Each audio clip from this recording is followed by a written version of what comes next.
माई बिना सुन लागे नैहर के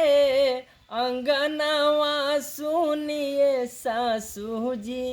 काहे मारिनी मेहनवा सुनिए सासू जी काहे मारेनी मेहनवा सुनिए सासू जी दे के जन्म हमके छोड़ी गईली माई